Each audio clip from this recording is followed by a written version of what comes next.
Thanks for checking out the Sony a6300 camera from the ITSC.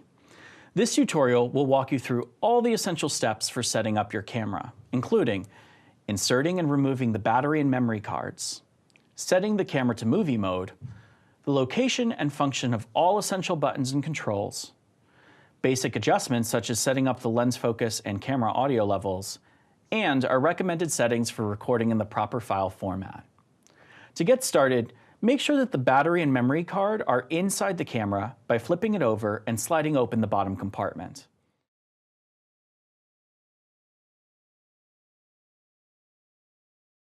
Now, turn the camera on with the switch on the top right and squeeze both sides of the lens cap to take it off, but be careful not to lose it. For this tutorial, we'll be focusing on shooting video, so turn the mode dial to movie. To start shooting, press the button with the red dot on the side of the camera. You should see a little red recording symbol flash on screen. Press the side button again to stop.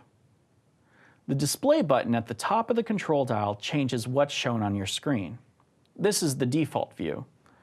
The top area has general information about the camera and recording format, including how much recording time is left and the battery percentage. On the left are details about the camera's focusing mode, whether it's in automatic, which we recommend, or manual. Below, you'll find specific information for the current shot, such as the aperture and shutter speed, which control how bright the recording is. The symbols on the right represent how the camera is capturing color, which you can change to record in black and white, for example. And lastly, in the middle are the audio levels. Cycling through the different displays reveals other information, such as the histogram, which is a graph detailing the lighting of the shot. And there's also a digital level so you can make sure that you're shooting straight on. The screen can be tilted up or down to help you get shots from below or above. You can also hold the camera up to your eye and look through the viewfinder for more stability and clarity in bright sunlight. There are a few settings we recommend turning on to get the best recordings possible. Check the top of the display and see if it matches ours. You want to see the symbols a6300 HD, 24p, and 50m. If your screen says something different, go into the menu and scroll to the second page of the camera settings section.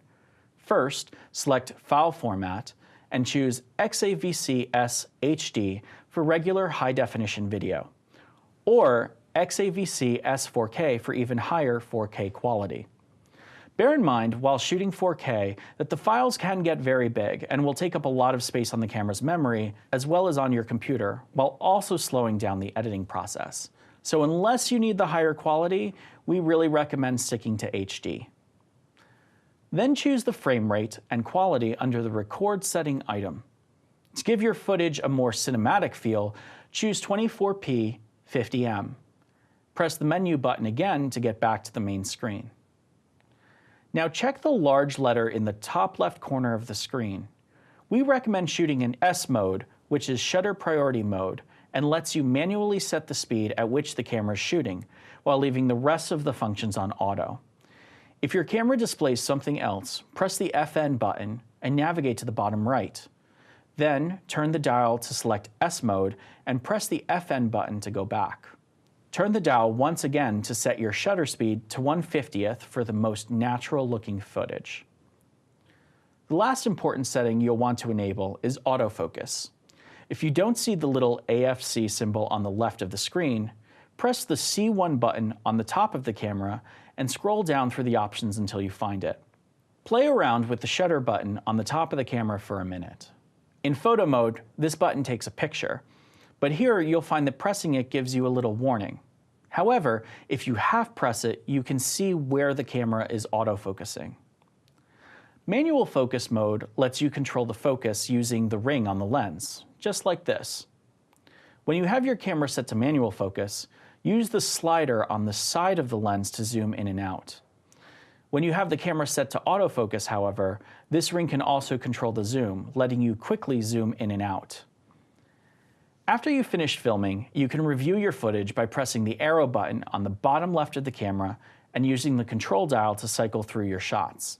Play by pressing the center button and delete using the C2 button on the bottom right. To charge the camera, Plug it into the wall using the micro USB cable, which connects to the side of the camera.